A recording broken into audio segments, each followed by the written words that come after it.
Voilà, je lance.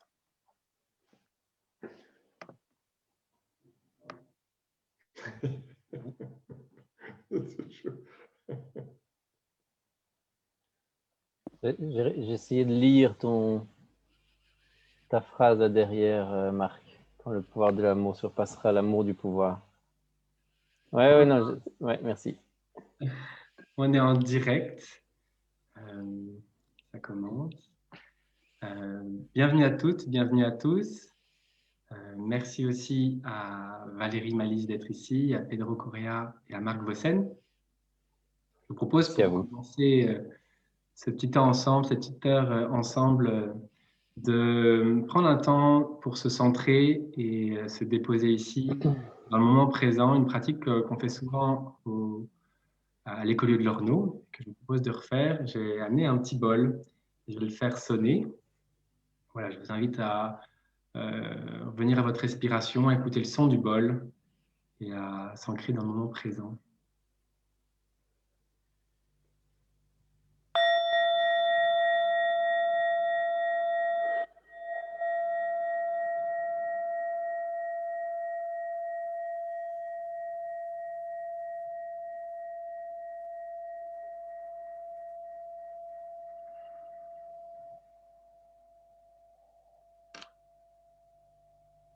Je pense que j'ai la chance d'entendre le bol un peu plus longtemps que vous. En tout cas, merci. Bonjour à toutes, à tous, avec ce nouvel instant. Et puis, je propose, pour commencer, avant d'entrer dans la discussion, que chacun des intervenants, moi y compris, on puisse un peu déposer avec quoi on arrive ce soir, en une phrase ou deux, quelle est notre météo intérieure, notre émotion, notre intention du moment. Et puis aussi un mot qui nous caractérise ce soir.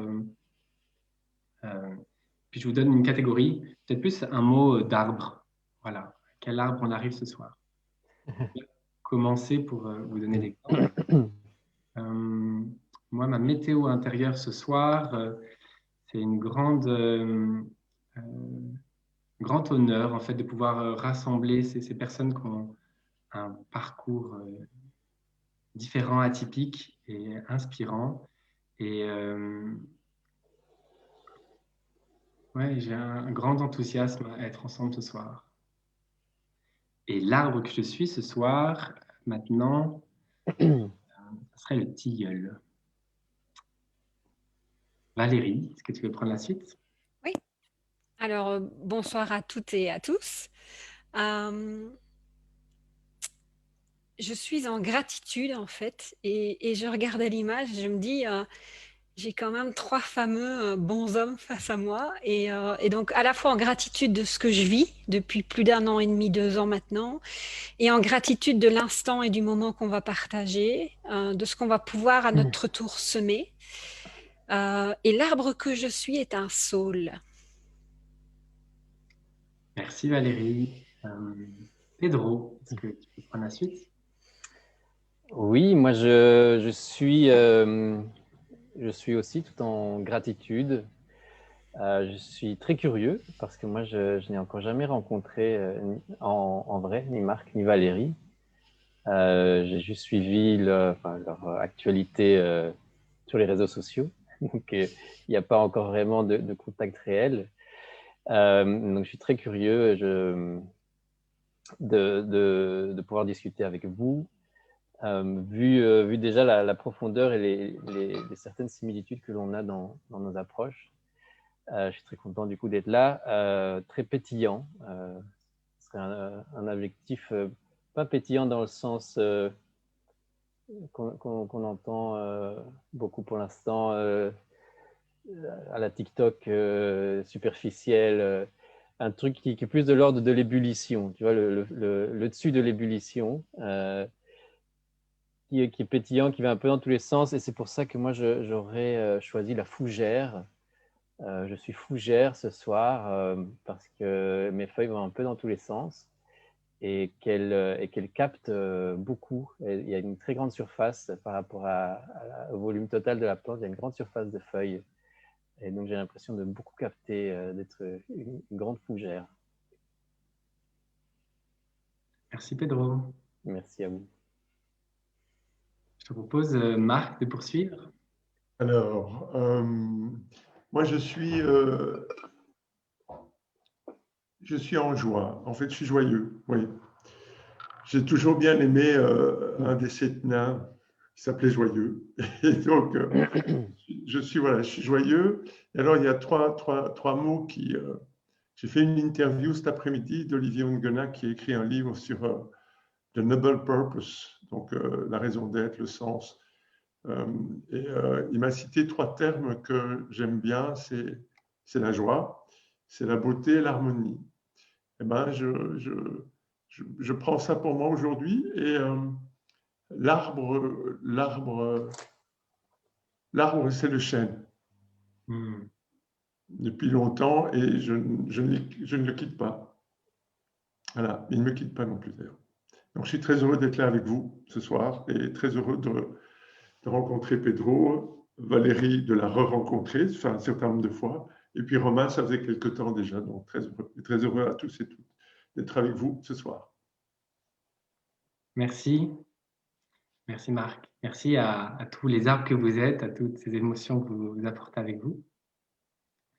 Et j'avais envie pour commencer de vous présenter brièvement, de présenter aussi une actualité qui vous réunit tous les 3 et qui sont des livres que vous avez sortis. On en parlait un tout petit peu avant, presque en même temps, entre septembre et octobre 2020.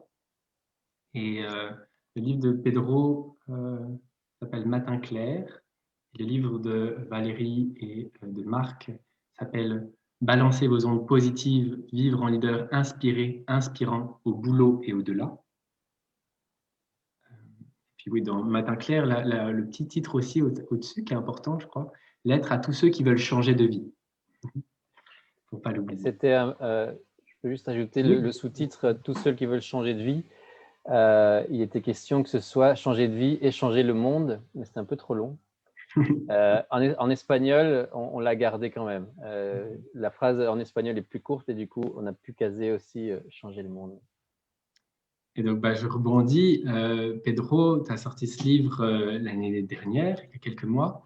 Et puis, ce livre fait aussi suite à un discours que tu as présenté aux ingénieurs de l'Université de Louvain en novembre 2019. Oui. Le titre que j'en ai, c'est « Chers jeunes, ne m'écoutez pas, mais écoutez-vous ». Donc, un discours qui a été beaucoup réécouté sur les réseaux sociaux, beaucoup partagé. Et dans ce livre que tu as écrit, Matin clair, tu reviens sur ce discours, cette lettre ouverte à tous, à toutes, mais aussi tu vas plus loin en reparcourant ton chemin de vie, les transformations que tu as vécues jusqu'ici, les engagements du moment. Et donc, à la fois dans tes différents engagements, métiers, passions, artistes, photographes, tu as été aussi passionné par les sciences appliquées, ingénieur, docteur en sciences. Et tu t'impliques aussi de plus en plus dans le monde des conférences ou du partage, de la transmission de ce cheminement, de ce qui t'anime. Oui, la quête de sens. La quête de sens. Et le livre de Marc et Valérie s'appuie aussi sur l'expérience de Valérie qui, elle, est passée par une expérience en entreprise, puis après est devenue catalyseur de potentiel, conférencière, et maintenant accompagne des individus, des organisations dans leur transformation personnelle et profonde. Et Marc, qui lui, aujourd'hui, dirige le groupe N Group, qui rassemble les radios Énergie, Nostalgie, Chérie FM. Mais avant tout cela, lui-même a été passionné par la radio, dans laquelle il a gravité depuis très longtemps. Et aussi, avec Valérie, transmet à travers des séminaires, des formations, cette valeur et cette passion de devenir un leader inspirant. Donc, voilà. Ces 2 livres, pour moi, avaient ce point commun d'aller se libérer, d'aller trouver en soi un sens, une quête de sens, puis pouvoir cheminer vers un chemin du bonheur.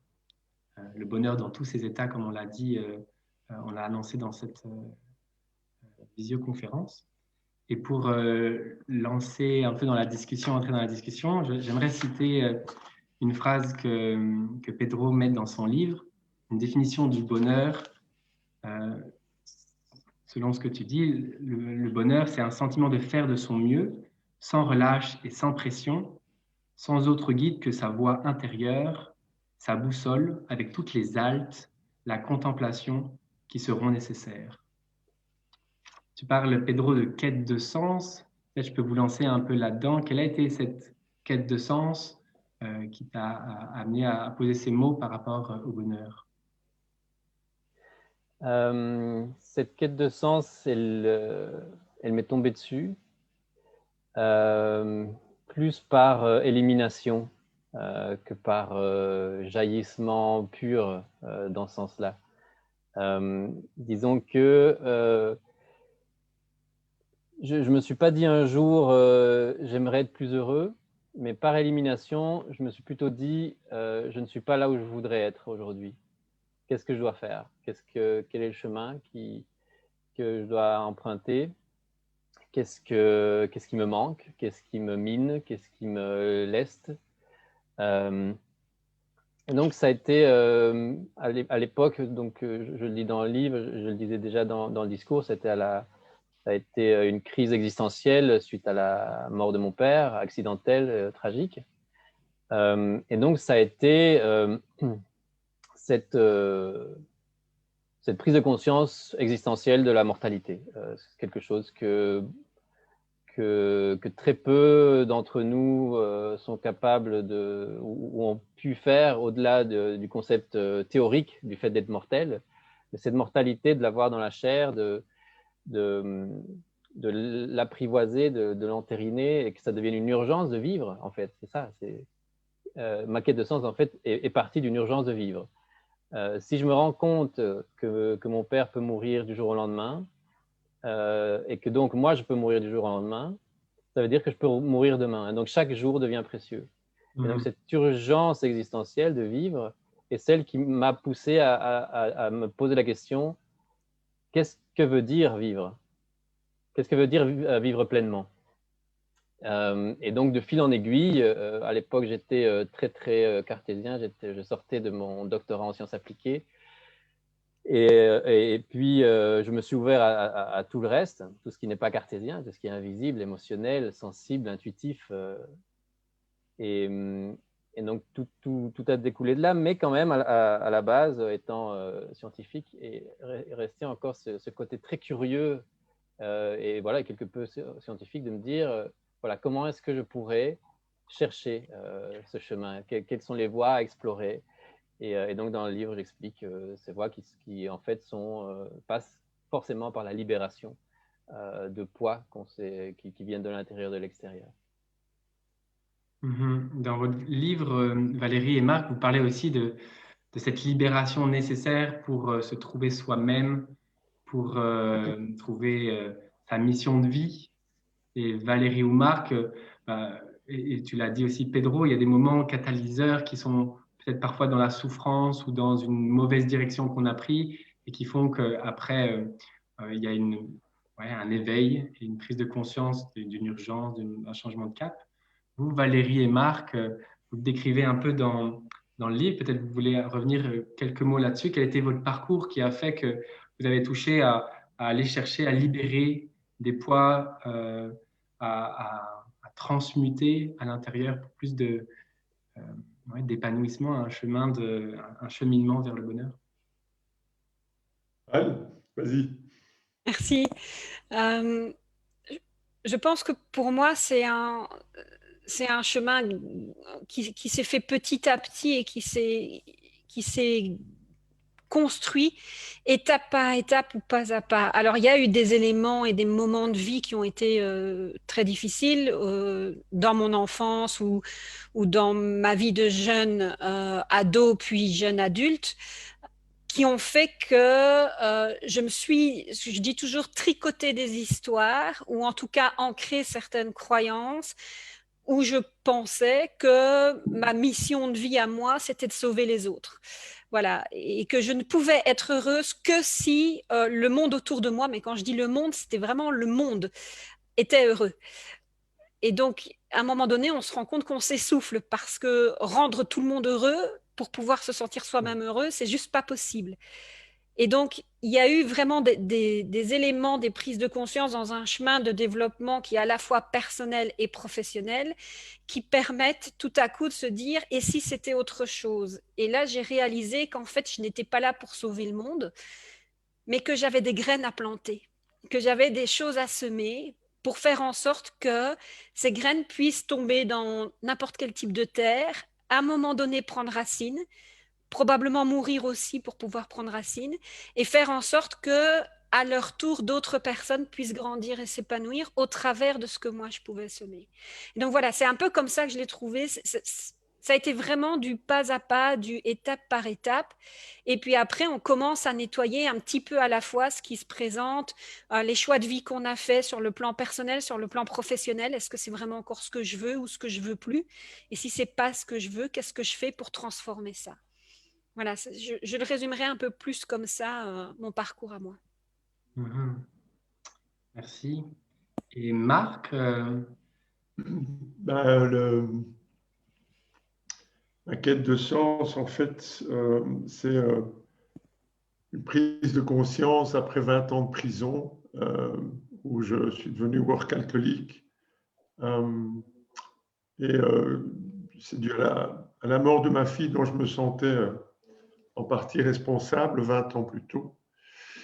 Donc en 2008, j'ai une expérience sidérante qui fait en sorte que, alors chacun y croira ou pas, ma fille se connecte à moi pour me dire « c'est bon papa, ça fait 20 ans maintenant, crée, transforme ». Ce sont les mots qu'elle m'a dit. Alors voilà, moi j'ai entendu cette voix et ça m'a libéré de 20 ans de prison. Et j'ai été animateur pendant un certain nombre d'années dans ma vie, animateur radio. J'adorais faire chanter, danser les gens. J'adore toujours d'ailleurs, même si ça n'est plus mon premier boulot. Et en fait, je me suis rendu compte avec cette prise de conscience que ma quête de sens, c'était de balancer des ondes positives à 1 500 000 personnes tous les jours. En fait, 1 500 000, ça représente les auditeurs de Nostalgie, Énergie, Chérie au sud du pays et au nord du pays. 1 million au sud, 500 000 au nord. Et je me dis qu'à travers les médias qui, aujourd'hui, sont des caisses, aujourd'hui et depuis longtemps, sont pour la plupart des caisses de résonance négative, nous, on avait envie, et j'avais envie d'être une caisse de résonance positive. Et de créer et de transformer ce négativisme en positivisme et les petites graines, les gouttes qu'on peut rajouter à l'océan, les petites graines qu'on peut rajouter dans un jardin, semer, pour pouvoir ensuite donner des choses qu'on a à donner. Voilà, après chacun prend ou pas. Mais tous les jours, je me lève avec cette envie de donner, d'envoyer, de balancer des ondes positives à 1 500 000 personnes. Après, chacun en fera ce qu'il en veut ou ce qu'elle en veut. Voilà. Et quand tu parles de graines à semer, mon regard est attiré par le fond que tu as derrière toi, ces mots, quand le pouvoir de l'amour surpassera l'amour du pouvoir, le monde connaîtra la paix. Et ça me fait aussi, en résonance, revenir sur quelques mots qui m'ont marqué dans le livre que vous avez écrit avec Valérie, où tu parles de 4 mots que Sophie, ta fille, t'a transmis et que maintenant tu sèmes un peu partout. Bonjour, la bonne journée, bonjour, merci, bravo et je t'aime. Est-ce que vous voulez revenir un peu là-dessus? Écoute, ce sont 4 mots que je n'ai jamais dit à Sophie, donc ma fille qui est décédée, et que je n'ai jamais dit. Elle a vécu 9 jours. Elle était handicapée, elle est née handicapée. J'ai refusé son handicap, j'ai fui l'hôpital. Et après 9 jours, l'hôpital m'appelle pour me dire que ma fille est décédée. Donc, j'ai jamais pu lui dire bonjour, jamais pu lui dire bravo, merci et je t'aime. Et ce sont des éléments, des phrases et des mots qui sont tellement puissants pour celui qui les dit ou pour celui qui les reçoit, que j'en ai fait une religion. Dans le premier terme latin, religere, qui est relier. Et ça sert au lien, et ça met en avant les forces, les talents des uns et des autres. Et quand on remercie quelqu'un ou quand on le félicite, on fait souvent la comparaison avec l'enfant qui apprend à marcher. S'il est dans un cocon, dans un univers où il a des personnes autour de lui qui le félicitent parce qu'il avance, ou qui le remercie pour ce qu'il est, et que ces mots, il les reçoit, il les entend, il les engramme. Ça fait partie petit à petit de son ADN. Ce sont des mots tout simples que l'on peut dire tous les jours, tout le temps.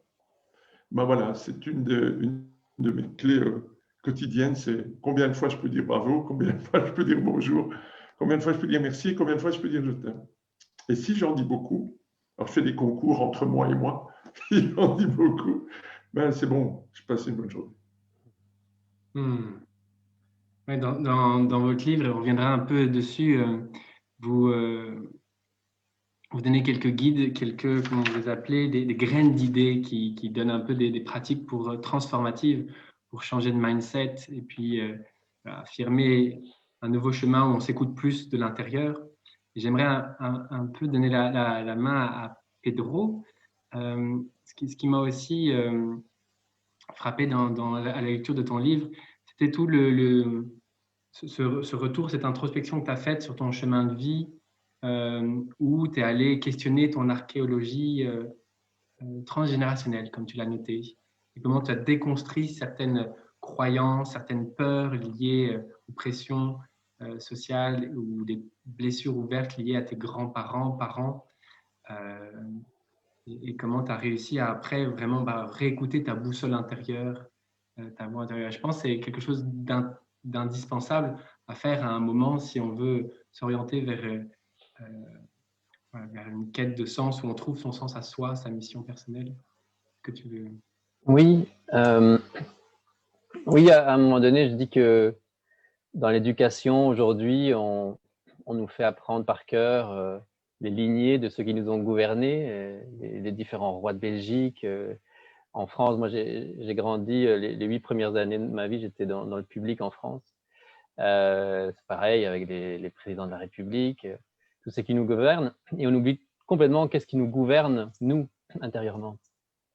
Et alors que ce serait tellement plus utile de savoir qu'est-ce qui nous gouverne, pourquoi est-ce que moi, j'ai peur de manquer, pourquoi est-ce que moi, je me compare aux autres parce que je veux être le meilleur, pourquoi est-ce que moi, j'ai peur de prendre la parole en public. Et donc, j'ai fait cet exercice-là, de faire cette archéologie intérieure et extérieure, d'où viennent ces voix. Et donc, en effet, d'une part, j'ai questionné mon transgénérationnel. J'ai été revoir,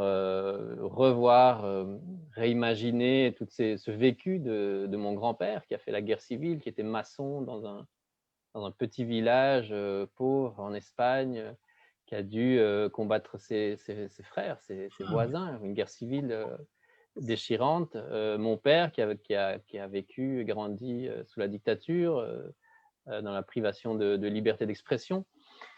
Et donc forcément, ça libère beaucoup. Ça m'a libéré d'une colère qui n'était plus mienne. Je savais maintenant pourquoi est-ce que j'étais si sensible aux inégalités sociales, au manque de liberté. Pourquoi est-ce que j'avais peur de manquer, alors que voilà. Pourquoi je voulais, j'avais cette pression de réussir, car mon père, fils de maçon, qui est devenu prof à l'école européenne à Bruxelles, et c'est pour ça qu'on a atterri ici, forcément, il voulait la même chose pour moi, que ça continue, cet ascenseur social, cette réussite. Et je me suis rendu compte aussi que ce n'était pas moi, ou pas forcément moi. Donc, remettre en question tout ça, ça ne veut pas dire le rejeter, mais en tout cas, ça veut dire faire le tri avec qui je suis vraiment. Qu'est-ce qui résonne vraiment en moi? Est-ce que ça résonnait vraiment en moi d'être en compétition permanente avec les autres et d'avoir une carrière qui me mènerait à toujours plus? Je me suis rendu compte que non. Et donc, j'ai commencé du coup à favoriser d'autres voix. C'est ce que je disais, les petites voix. Voilà, ça, c'est les aléas du direct. Je disais que mes enfants se couchaient derrière. Donc, ces petites voix que j'appelle des voix d'enfants, nos voix d'enfants, elles chuchotent, elles sont toutes petites. Et donc, c'est forcément beaucoup plus simple de les entendre si on a commencé à faire le tri des autres voix qui, elles, sont grosses, la voix du capitalisme, la voix du chef, du boss, de la mère, du père, du grand-père. C'est énorme. Et donc, pour moi, oui, c'était... à nouveau, je ne parle que de mon expérience personnelle, mais ça a été vraiment salvateur et indispensable d'écouter toutes ces voix et de les trier. Ces voix qui t'ont permis, après, à un moment, de prendre plus confiance en toi et de faire un changement progressif, mais dans tes habitudes, dans des choix professionnels aussi, et t'amener plus à écouter cette voix intérieure, cette voix qui t'animait. Oui. Valérie, oui, je reviens aussi vers toi par rapport à ton enfance, et puis ça résonne aussi dans ce que tu marques dans le livre, où tu dis que pour toi, il y avait ce rôle de... Et puis j'ai aussi un peu cette posture, parce que oui, c'est un peu là-dedans aussi, d'être une aînée d'une famille, puis d'avoir prendre ce rôle de perfectionniste ou d'être conforme à ce qu'on attend de soi. Et ça t'a un peu suivi quelque temps pour après faire un travail de lâcher ces modèles?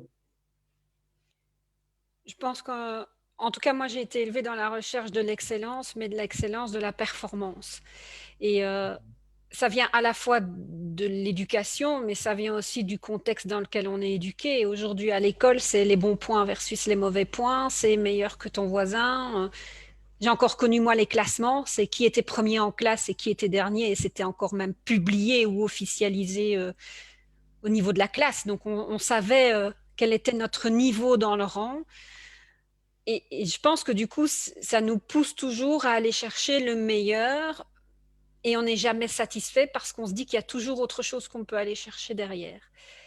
À partir du moment où d'abord on réalise que ce qu'on exige vis-à-vis de soi n'est pas nécessairement ce qu'on peut exiger vis-à-vis de l'autre parce qu'on n'a pas les mêmes parcours et qu'on n'est pas les mêmes, c'est déjà quelque chose en termes de réalisation, en tout cas pour moi, de pouvoir dire ce niveau d'exigence c'est le mien, et tout le monde peut avoir un niveau d'exigence différent.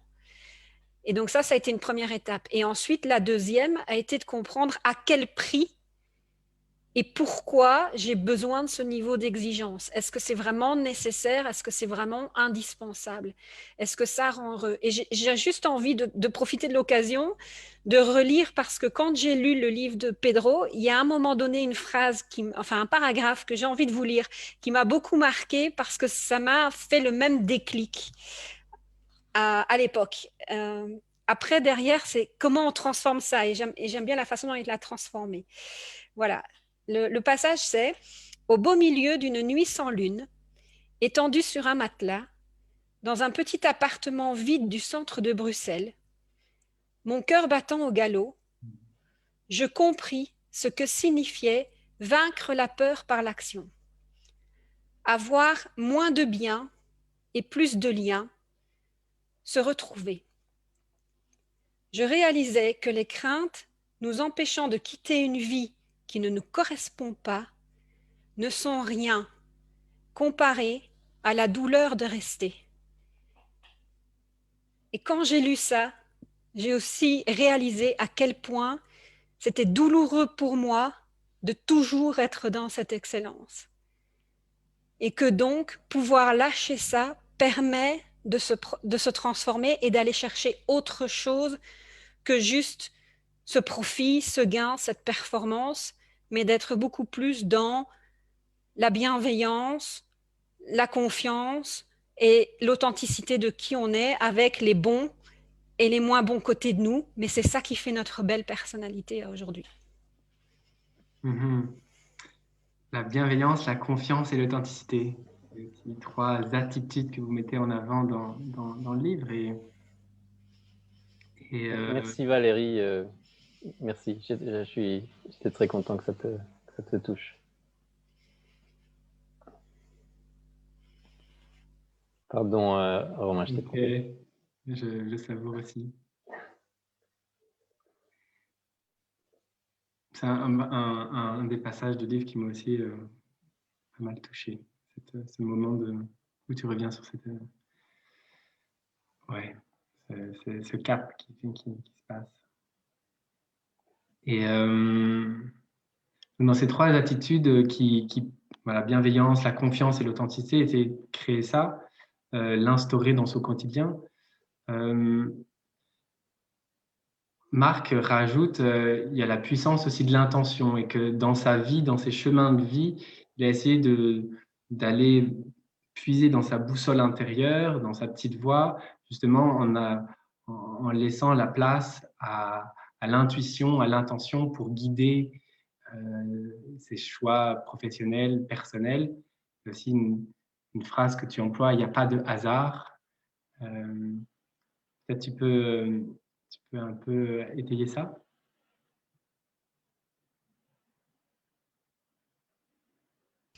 Si tu rallumes ton micro, Marc, ça ira mieux. Non, il est coupé. Oui. Voilà, pardon. En fait, quand je dis il n'y a pas d'hasard, on peut disserter très longtemps sur ce point. Je dis que peu importe les circonstances de vie qui nous assaillent, qui nous atteignent, qui nous touchent, qu'elles soient positives ou négatives, ce qui est important, c'est ce qu'on fait de ça. C'est ce qu'on fait de ces circonstances de vie. On est 100% responsable de notre réaction par rapport à ces circonstances de vie. Alors, on peut discuter de la raison ou de notre responsabilité par rapport à ces circonstances de vie qui nous arrivent ou pas. Ça, c'est autre chose et le débat est grand et je ne vais pas le lancer ici. La seule chose que je dis, c'est quelles sont les conséquences d'une circonstance de vie qui nous atteint. Et là, on a tout à jouer. On est 100% responsable. J'ai été 100% responsable de mon enfermement pendant 20 ans et de ce work-alcoolicisme que j'ai soigné, entretenu. Cela étant, j'ai appris beaucoup de choses pendant ce temps-là. Et ces choses, je me suis intéressé beaucoup aux autres pour éviter de m'intéresser à moi. Parce que je n'avais pas envie de me voir dans le miroir. Par contre, je me suis beaucoup intéressé aux autres. Et ça m'a appris énormément de choses. Ça m'a appris beaucoup d'humilité. Et là où je suis aujourd'hui en tant que patron d'une boîte de 115 personnes, que j'adore, l'humilité, quand on a un ego et qu'on exerce du pouvoir, l'humilité est bienvenue. Et donc, par rapport à ce « il n'y a pas d'hasard »,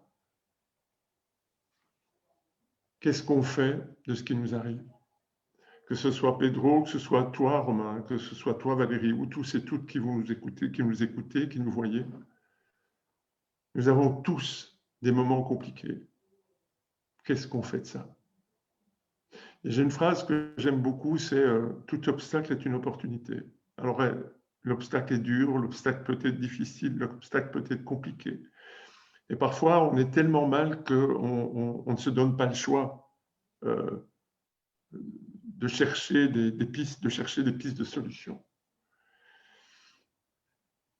Mais à un moment ou à un autre, et chacun en fonction de son temps et de sa rapidité, de sa vitesse, de son rythme, il est essentiel de se positionner à un moment et de se retourner sur ce qui nous arrive en se disant « Ok, qu'est-ce que je fais avec ça? Et qu'est-ce que je peux apporter aux autres et m'apporter à moi en essayant de trouver des éléments positifs dans ce que je n'ai pas vu suffisamment ou dans ce que j'ai trouvé négatif à un moment. » Voilà, en ce sens, aujourd'hui, ce « il n'y a pas d'hasard » est notre responsabilité dans ce qu'on fait avec ce qui nous arrive. Et tu parles de responsabilité que toi, tu as prise progressivement au sein du groupe N-Group, de travail d'humilité dans ta posture aussi de leader, de ce leader inspirant, comme vous le décrivez dans notre dans votre livre de cette entreprise. Il y a à la fois l'humilité, vous mentionnez aussi le mot audace, pouvoir aussi écouter son enfant intérieur et savoir être quelqu'un qui sait se remettre en question, être écouté, être un guide pour les autres.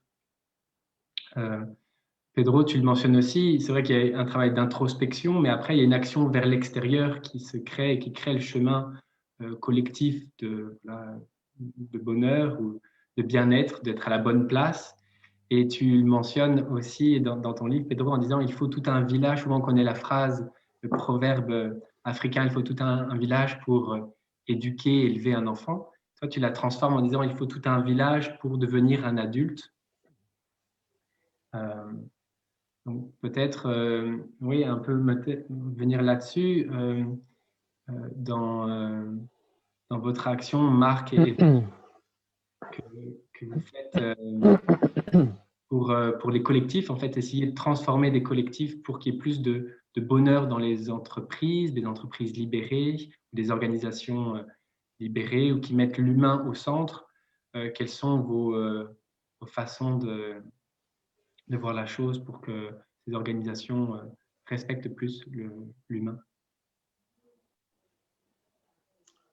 Val, Pedro Allez-y. Je vais juste me permettre parce que dans ce que dit Pedro à cet endroit-là, donc il dit il faut tout un village pour élever un adulte, mais après il parle aussi du courage d'aller demander de l'aide. Et je pense que si tu prends la perspective des entreprises à aujourd'hui, c'est aussi ça. C'est à un moment donné de réaliser que peut-être on est parti dans une course au profit qui n'a plus de sens, mais il faut oser demander de l'aide pour venir se dire, mais du coup, on fait quoi si c'est pas ça? Et je pense qu'il y a cet aspect-là des choses au niveau des entreprises aujourd'hui. Il y en a beaucoup qui se reposent des questions en disant, mais si ce n'est pas pour toujours plus, parce qu'à un moment donné, on s'essouffle et on se rend compte que ce n'est pas ça, on n'a peut-être pas la réponse de ce que c'est. Et on n'a peut-être pas l'humilité ou la vulnérabilité d'oser poser la question et faire appel à l'aide. Et l'aide peut être extérieure, mais l'aide peut être intérieure. Je pense que dans les entreprises, les gens qui font l'entreprise, en fait, ont les réponses à ces questions. C'est juste qu'on n'ose pas, en tant que patron de boîte, à un moment donné, se retourner vers les gens qui sont là. Et j'ai presque envie de dire, quand on est patron et qu'on se positionne comme ça au-dessus, de pouvoir à un moment donné inverser les choses et de se dire, je suis juste là en support, mais c'est vous qui savez ou c'est vous qui avez les idées sur le sens qu'on veut donner, la contribution sociétale qu'on a envie d'amener, l'impact écologique, comment on prend soin de la terre, comment on la protège, voire on la régénère, parce qu'aujourd'hui, on est surtout en train de bien extraire les ressources et on n'est pas assez dans le côté d'en prendre soin. Comment je prends soin de la terre, comment je prends soin de vous. Vous savez quoi, moi, en tant que patron, au bout du compte, je ne sais peut-être pas. Mais poser cet acte et dire aux gens, j'ai besoin de votre aide, que ça soit à un niveau entreprise, organisation, groupe, petit ou grand au sein d'une équipe, voire individuel qui est là je suis paumé et j'ai besoin d'aide, je pense que c'est l'acte le plus courageux qu'on puisse faire. C'est le plus difficile aussi, je pense. Je ne sais pas, Pedro, si ça a été aussi facile que ça pour toi de, à un moment donné, le réaliser et se dire, ben là, il va falloir que je demande de l'aide. Ça a été une des étapes libératrices, oui, de me rendre compte que je ne devais pas le faire tout seul. Je parle les 5 voies de l'analyse transactionnelle qui viennent de notre enfance, de notre socle familial, qui sont les voies du sois fort, fais vite, sois parfait, fais plaisir. Et là-dedans, il y a le sois fort. Moi, dans mon socle familial, comme j'ai dit, transgénérationnel, il y avait surtout ce sois fort et ce sois parfait. Sois fort, forcément, mon grand-père a dû faire la guerre et puis il y a eu Franco, donc forcément, ils m'ont transmis cette idée de force pour survivre, plus que peut-être dans d'autres familles. et cette idée d'être parfait pour aller plus loin, pour s'extraire de ces racines, de cette fatalité.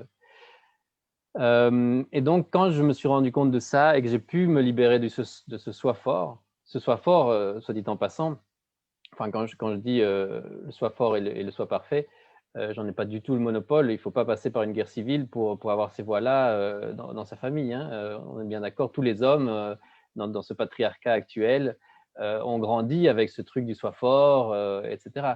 Donc forcément, ce cocktail, il est explosif, parce qu'être fort et être parfait à la fois, ça veut dire souffrir en silence, ne pas demander parce qu'on est fort. Tu es un garçon, tu ne pleures pas, et tu es fort et tu dois être le meilleur.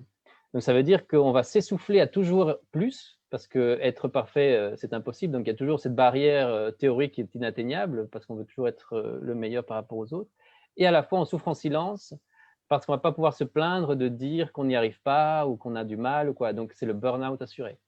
Donc moi, heureusement, je m'en suis rendu compte à temps. Et c'est là que j'ai vu des centaines de personnes. C'est là que je parle de village. Quand je dis qu'on a besoin de tout un village pour être adulte, mais on ne se rend pas compte. Les blessures, les traumas, les boulets que l'on porte en tant qu'adulte. Moi, quand j'étais petit, je me disais, ah, petit, c'est difficile, je ne comprends pas la vie, etc. Heureusement, quand je serai adulte, j'aurai tout compris, parce que mon père, il a l'air d'avoir tout pigé. Les adultes, ils ont toutes les réponses. Et je dis l'inverse à mes enfants, parce que sinon, ils vont être très, très, très déçus. En grandissant, les adultes sont totalement paumés. On fait juste semblant de comprendre et de mettre des règles et de faire des modèles, etc. Mais on est complètement paumés. Et au moins, on s'écoute, plus on le sera. Donc, oui, forcément, il faut vraiment… et je pense qu'on rentre dans cette phase d'écoute plus attentive de son être, cette quête de sens, cet appel à l'aide aux autres. Et c'est pour ça qu'il y a… certains le disent avec dédain, cette mode du coaching. Moi, j'appelle pas ça une mode du coaching. Je pense qu'il y a un besoin de coaching. S'il y a tellement de coachs aujourd'hui, c'est qu'il y a un réel problème, un réel besoin et une réelle valeur ajoutée à l'aide de s'écouter pour aller de l'avant.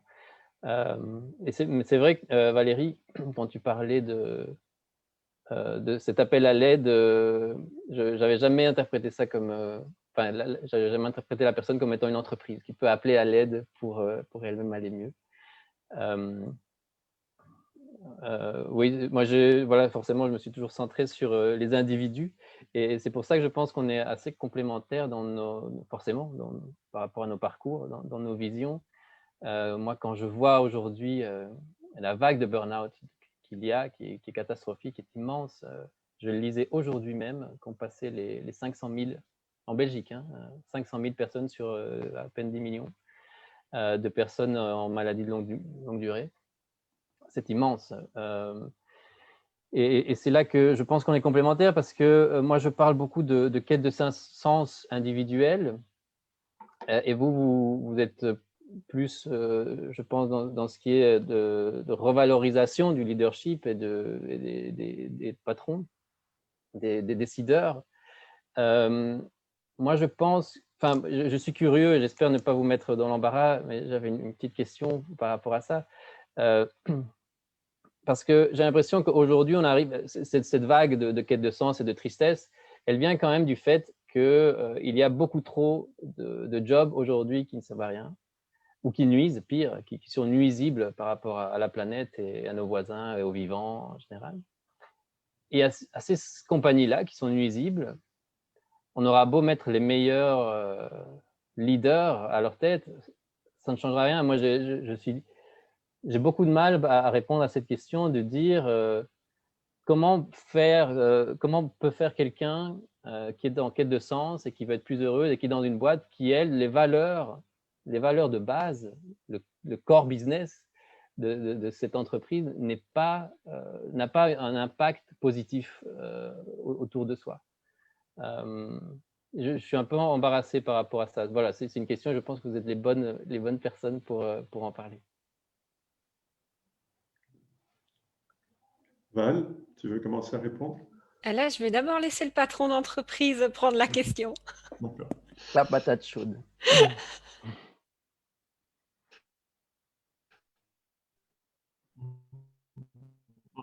Merci pour la question, Pedro. C'est évidemment intéressant. En fait, on est en évolution industrielle et aujourd'hui, on est dans une véritable période, comme si on passait de la période agraire à la période industrielle. On passe de la période industrielle à une autre période. Alors, certains l'appellent digital, d'autres, peu importe. C'est un vrai changement de civilisation. Et tout ce qui a fait fonctionner le monde économique, entrepreneurial, depuis maintenant, depuis la révolution industrielle, donc 1850, pour schématiser, est à revoir, mais totalement. On est arrivé dans un monde où on parle de volatilité, d'ambiguïté. On est arrivé dans un monde où tout bouge tout le temps très, très vite. Et donc, c'est une opportunité extraordinaire pour toutes ces entreprises à deux niveaux. Un, celles qui aujourd'hui fabriquent effectivement des choses qui ne font pas du bien, ni à la planète, ni aux gens. Ces entreprises, ça mettra un certain temps, mais ces entreprises vont devoir réadapter complètement leur modèle économique dans les décennies qui viennent. Alors, ça mettra du temps, on est d'accord. Mais qu'est-ce que 10 ans à l'échelle du monde, même si on sait qu'il y a une urgence, et on parle de 2030 et de 2050, etc., à diminuer les impacts en CO2 et autres. Donc, le deuxième point, et je relirai les deux, c'est mettre l'humain au centre de l'entreprise, au centre de la stratégie de l'entreprise. Ce que nous faisons en fait depuis une dizaine d'années chez nous, c'est qu'on a mis cet humain. Et je vous promets, je promets à tous et toutes que depuis le départ, l'objectif n'a pas été d'être rentable. L'objectif a été d'abord de faire en sorte que les gens soient bien. Bien sûr, il faut être rentable, parce que sinon l'entreprise n'est pas viable, mais jamais au détriment de l'humanité et de l'humain. Donc, les entreprises aujourd'hui et demain devront, a fortiori avec les nouvelles générations, les générations Y, les générations Z, ceux qui ont moins de 30 ans, qui voudront nécessairement mieux équilibrer, qui veulent mieux équilibrer le personnel et le professionnel, qui veulent avoir des entreprises qui ont du sens, qui mettent une raison d'être positive, ouverte pour le bien commun ou pour beaucoup plus de bien commun. Toutes ces nouvelles générations qui arrivent vont chercher d'autres choses que nous, les baby boomers ou les générations X, où nous, c'était la déférence et l'obéissance. Mais demain, c'est fini ça. C'est fini. J'ai la chance de voir dans notre entreprise les 4 générations, les baby boomers, les X, les Y, les Z. Et je vois une différence extraordinaire. Et quand on mixe le tout, mais ces nouvelles générations influent, inspirent les anciennes, dont je suis. Et je suis persuadé que si aujourd'hui j'ai mis en place toute cette démarche et qu'on le fait en équipe aujourd'hui, c'est parce que j'ai vu aussi ces jeunes générations qui aujourd'hui cherchent autre chose, qui ont besoin d'autre chose. Et donc j'ai cette conviction absolue, et je peux me tromper, j'ai pas du tout la vérité, mais j'ai cette conviction absolue que les choses sont en train de changer et que la Covid va aider, malgré toutes les difficultés et les malheurs qu'elle entraîne, va aider à transformer ça. Alors, ça ne va pas être facile, ça ne va pas être les deux doigts dans le nez, on va connaître des soubresauts, mais j'ai cette conviction totale que si les entreprises ne font pas ce que tu viens d'évoquer, Pedro, l'humain au centre, et le fait que le bien commun et la planète soient préservés, déployés, développés, protégés, ces entreprises mourront. Ça mettra peut-être un peu de temps, mais elles mourront. C'est ma conviction. Alors, je voudrais juste rajouter là-dessus qu'il ne faut jamais perdre de vue la petite goutte qu'on amène. On a tous notre part du colibri à faire. Et je pense que c'est là qu'on est appelé maintenant. C'est d'oser se réveiller à qui nous sommes et de prendre cette part du colibri. Ça, c'est la première chose, individuellement. La deuxième, c'est collectivement. Ne jamais sous-estimer le pouvoir du collectif. Qu'il soit dans une famille, qu'il soit dans une entreprise, si on fait ça ensemble, à un moment donné, même si c'est la masse qui bouge en bas, S'il y a 5000 employés qui bougent en bas, ça devient difficile pour 5 personnes dans le management ou dans le comité exécutif, à un moment donné, de l'ignorer. Et je reste convaincue que oui, il y a chacun sa prise de responsabilité individuelle, mais surtout, surtout ne pas estimer la force du collectif. Pour moi, la réponse est dans le collectif. Quand on arrivera à s'unir sur un objectif commun qui est véritablement de reprendre soin de l'humain et de la Terre, j'aime bien de rajouter la Terre derrière parce que c'est notre planète et si on ne prend pas soin de cette formidable planète qui nous donne la possibilité d'y vivre un certain temps, parce qu'au bout du compte, on n'est que les locataires dans cette histoire. Si ça, on arrive à s'y remettre ensemble, les choses vont bouger. Je suis convaincue que les choses vont bouger. Maintenant, on a une introspection personnelle à faire du est-ce que c'est moi qui y vais ou est-ce que je laisse ça aux générations d'après, parce qu'il y en a qui ont juste plus la force ou plus le courage, et je les blâme pas. Je peux le comprendre. Et derrière, c'est quand je commence, et là, je reviens sur les petites gouttes dans l'océan, les graines qu'on peut semer, et comment tout à coup, on amène ces 1 plus 1 plus 1 plus 1 plus 1 à faire quelque chose de véritablement beaucoup plus impactant au travers un raz-de-marée ou au travers tout à coup un ensemble qui fleurit et où d'autres ne peuvent plus l'ignorer. Nous, on est un plus un à l'écolier de Bordeaux. Exactement, mais c'est comme ça que ça a commencé chez vous, Romain. Ça a aussi été 1 plus 1 ou 2 ou 3 familles au point de départ, et puis tout à coup, boum, boum, boum. Oui, c'est ça. Et puis d'autres écolieux en Belgique, puis d'autres écoles ou projets alternatifs. Oui. Après, il y a ces entreprises qui ont des missions qui peuvent être destructrices pour la planète. Que faire? Est-ce qu'elles vont péricliter d'elles-mêmes? Tu parles aussi, Pedro, à des moments de désobéir, de masse critique. Et à un endroit, tu dis qu'on est la relève ou qu'il n'y aura aucun gouvernement qui ne pourra supporter l'opposition de mouvements citoyens non violents de plus de 3,5% de la population totale. Donc, il y a peut-être aussi des effets de bascule qui vont arriver et créer des clics plus globales. Est-ce que toi, tu expérimentes ça dans ton cheminement actuel, Pedro? Oui, absolument. Je partage avec Marc et forcément Valérie aussi cette intuition du changement irrémédiable, irréversible. C'était cette intuition-là qui m'a fait faire le discours. Au tout début, c'était ça. Je suis sûr que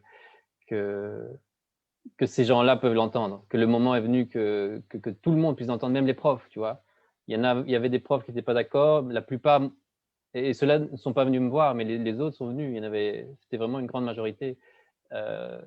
Et c'est marrant parce que c'était vraiment, j'ai eu ce sentiment d'être le petit garçon dans la fable, le conte du roi nu, où tout le monde voit que le roi est nu, tout le monde le voit, tout le monde voit que ce système nous rend malades, tout le monde voit bien qu'il y a ce qui ne fait pas sens, qu'on ne peut pas continuer comme ça. Et pourtant, il a suffi que je le dise. Enfin, je ne suis pas le seul du tout, hein, mais dans cet auditoire-là, en tout cas, en fait, le roi est nu, ce modèle, vous n'êtes pas obligé de le suivre. Et je suis même certain que vous êtes en train vous-même de vous poser la question du modèle. Et donc, allez-y, n'hésitez pas à arrêter d'écouter les gens qui, comme moi, viennent ici faire des discours de continuistes. Et donc, oui, tu as parlé de cette étude, Romain, de Chenoweth qui dit que aucun gouvernement ne peut supporter une masse désobéissante, non violente de 3,5% ou plus. À nouveau, je n'avais pas fait le rapprochement par rapport aux entreprises, mais c'est vrai qu'on pourrait faire le parallèle. Combien est-ce que ça représente 3,5% dans certaines entreprises? Et oui, pareil, je suis vraiment convaincu qu'il y a ce mouvement en marche et qui est, j'oserais même dire, qui a déjà dépassé la masse critique. Je parle de la définition de masse critique dans le terme physique. C'est une explosion nucléaire. Quand on parle de masse critique en physique, c'est pour parler d'explosion nucléaire. Il y a une masse d'uranium physique qui fait qu'à partir de là, on ne peut plus rien contrôler. Quelques atomes de moins et rien ne se passe, quelques atomes de plus, tout explose. Personnellement, quand je vois, enfin depuis quelques années maintenant, je suis, voilà, mes amis font partie de ces réseaux, des villes en transition, des écolieux, des AMAP, des CEL, des ZAD. Et donc, quand je le vois, je suis sûr qu'on a dépassé cette masse critique. Sauf que on n'est pas conscient encore nous-mêmes du pouvoir que l'on a, du pouvoir qu'a cette masse critique. C'est un peu comme si l'uranium, il avait dépassé la masse critique, mais il se disait, est-ce que je peux exploser ou pas? Est-ce que j'ai le droit? Est-ce qu'on est suffisant? L'uranium, il le sait qu'ils sont suffisants parce qu'ils sont tous ensemble. Ils se voient et ils se touchent et ils explosent ensemble. Ici, on est isolés. Et je ne parle pas du Covid. Hein. Avant, on était déjà isolés, nos smartphones, ben, tout simplement le modèle capitaliste qui est basé sur l'individualisation. Et forcément, si c'est basé sur la compétition, ça veut dire que par corollaire, ça doit être basé sur l'individualisation. Mais si on mettait, enfin, mon pari, c'est que si on mettait un dixième de l'énergie que l'on met aujourd'hui dans les médias, dans les pubs, dans les journaux télévisés, dans la politique, on mettait un dixième de l'énergie qu'il y a là pour souligner les success stories du modèle en place et qu'on changeait un peu la caméra et qu'on allait voir toutes les autres entreprises, tous les autres écolieux, toutes les autres initiatives citoyennes qui sont en train d'émerger, d'avoir place, on saurait combien on est. Pour l'instant, on ne sait pas combien on est. Donc, il manque, je suis sûr qu'on l'a déjà dépassé, il manque seulement de savoir quel est notre nombre pour avoir cette puissance du groupe. Et c'est pour ça que j'avais fait un TEDx qui s'appelle justement le pouvoir du groupe. Et je commençais en demandant à l'Assemblée quelle est la première chose que font tous les régimes dictatoriaux, que font tous les tyrans quand ils arrivent, quelle est la première chose systématiquement qui est faite, c'est d'interdire les rassemblements. Parce que justement, c'est à ce moment-là qu'on n'est plus capable de savoir combien on est. Si on n'est plus capable de descendre dans la rue, si on n'est plus capable de voir quelle est notre masse, on peut imaginer qu'on est négligeable, on peut imaginer qu'on n'est pas assez que pour exploser, alors que je suis sûr qu'on est déjà assez que pour que tout change. Donc voilà, et c'est pour ça que je parle à la désobéissance. Si l'on allait, et déjà pour être un peu sage, je vais le mettre au conditionnel, mais si l'on allait vers des sociétés de plus en plus autoritaires et d'États policiers, ce serait légitime, ce serait tout à fait naturel de désobéir à ça pour justement pouvoir se rassembler et pouvoir voir quel est notre nombre, quel est notre pouvoir, si justement c'est la condition pour faire changer les choses vers quelque chose de plus juste et de survie, en fait, finalement, de survie du vivant. Et pouvoir prendre conscience de ce nom ou de ce pouvoir qu'on a. Je souligne aussi, vos deux livres sont des exemples de récits positifs ou de récits qui amènent à conscientiser ça, le fait que on a des façons de faire différentes et puis on peut montrer des initiatives qui existent ou des façons de faire différentes. Puis Marc, ça te lance aussi un challenge dans une entreprise de médias, d'être encore plus dans des ondes positives ou de toucher plus d'audimat ou par contamination il y a d'autres médias qui jouent le jeu aussi.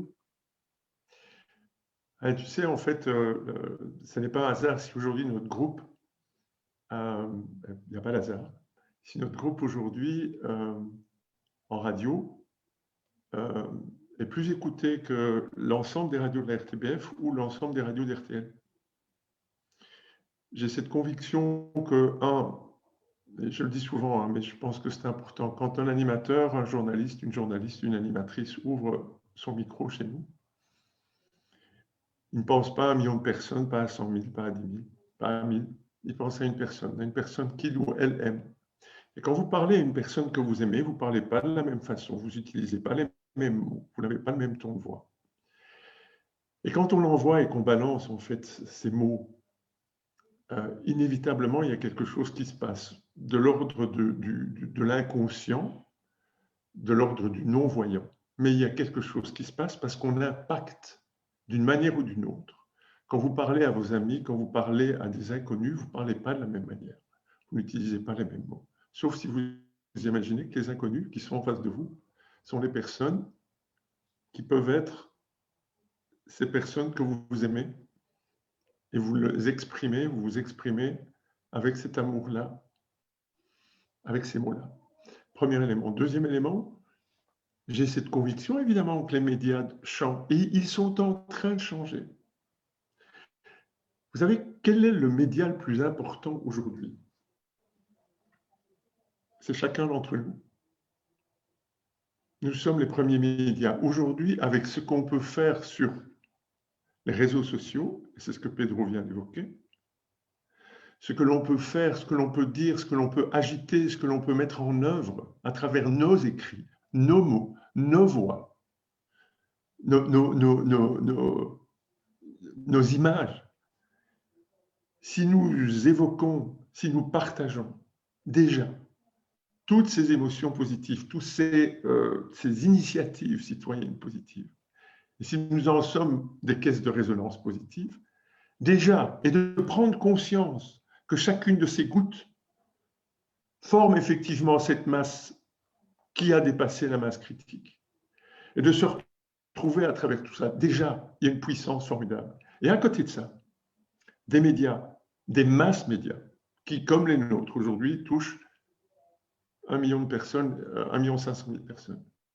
Si on prend conscience que dans ce qu'on dit et dans ce qu'on fait, il y a une sorte d'exemplarité et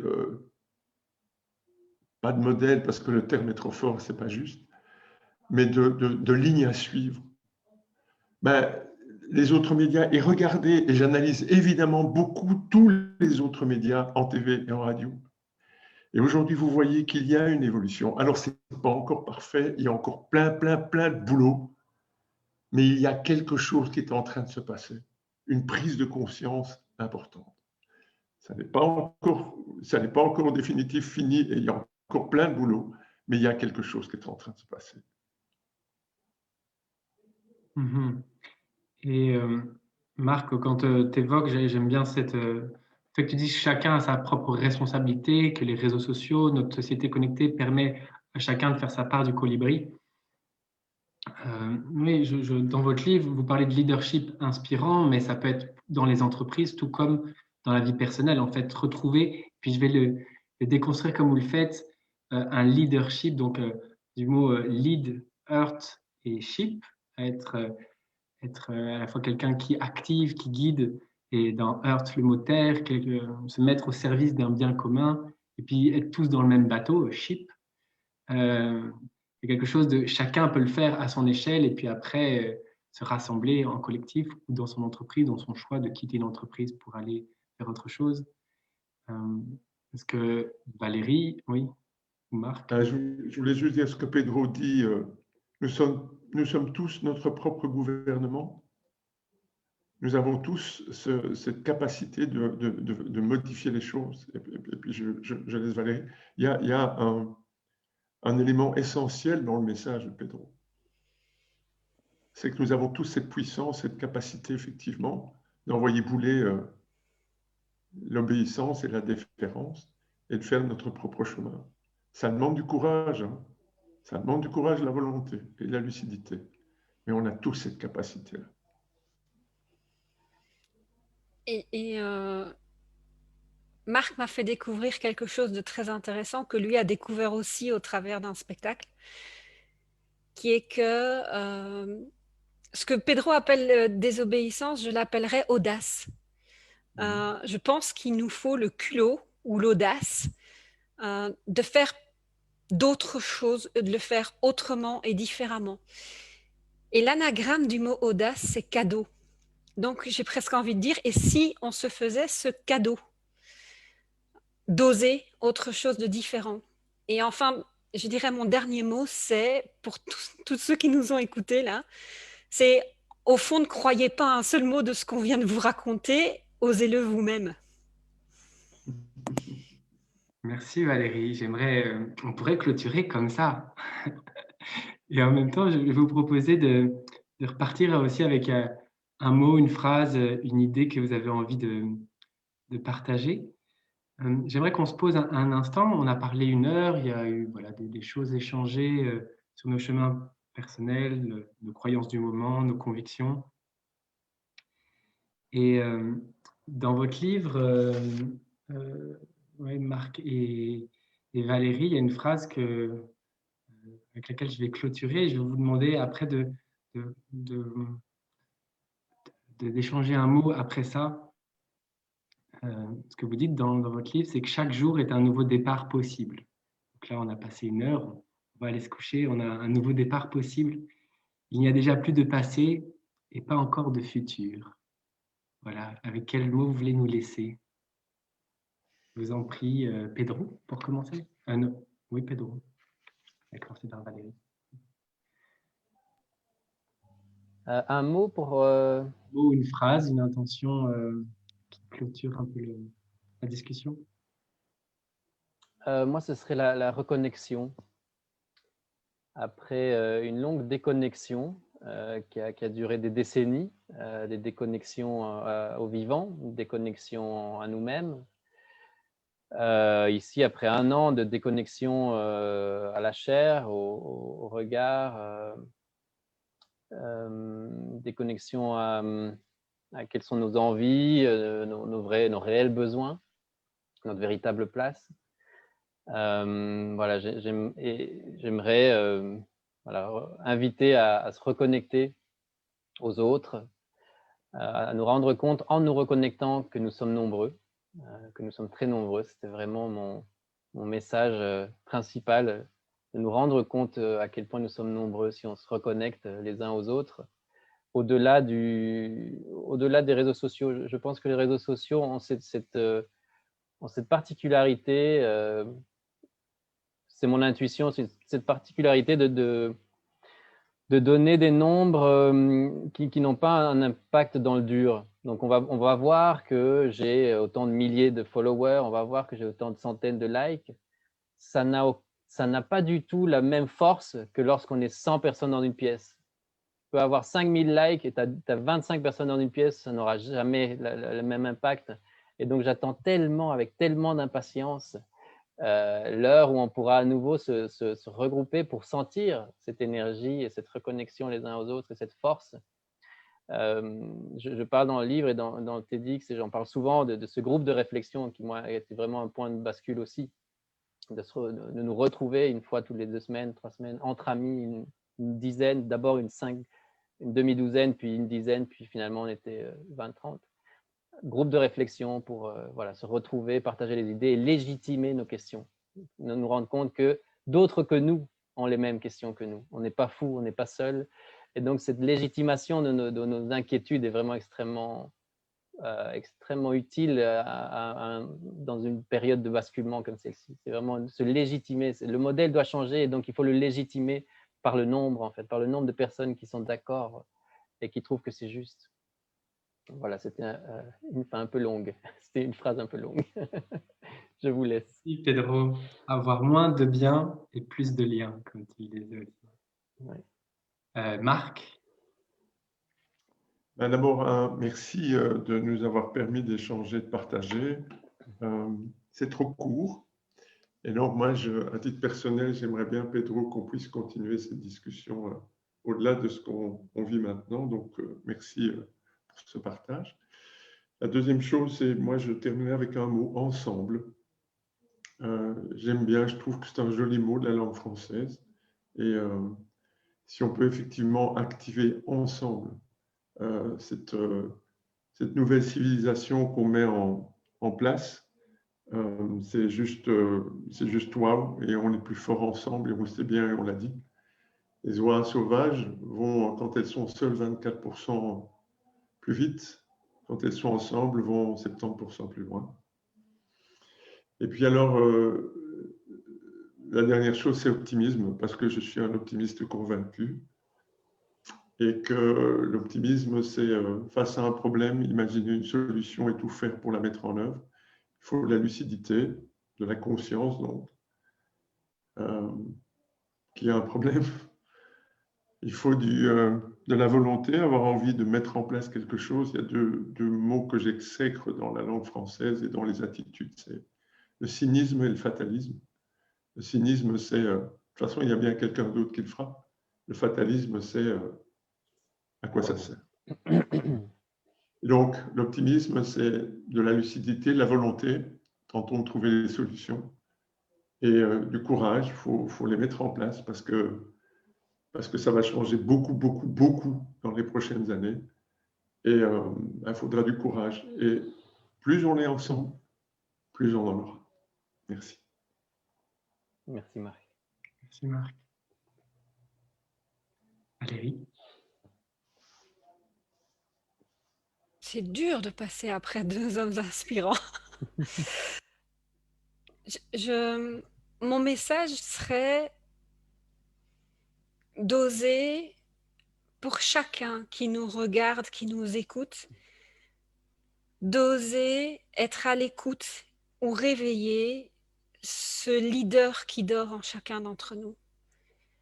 Je reste convaincue qu'on a tous ça à l'intérieur de nous.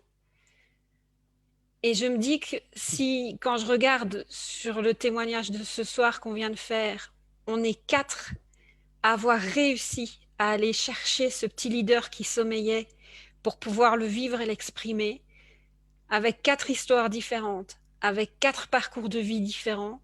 Si nous, on y est arrivé, il n'y a pas de raison que chacune des personnes qui nous regardent ne soit pas capable d'y aller aussi. Et donc, ça me plairait beaucoup d'avoir de retour et d'un moment donné pouvoir se dire, on n'est plus juste 4, on est 10, on est 20, on est 100, on est 1000 à oser ce leader intérieur. Merci Valérie. Merci Valérie. Merci Val. Encore un grand merci à vous tous, à vous toutes. Je vous souhaite une belle continuation sur ce nouveau départ, cette nuit qui s'offre à nous. Et à tout bientôt. Merci beaucoup Romain Dans la pour vie l'invitation. aussi réelle, connectée, en embrassade les uns avec les autres. Ouais, bientôt. Ciao. Bisous à tous, à bientôt. Ciao. Ciao.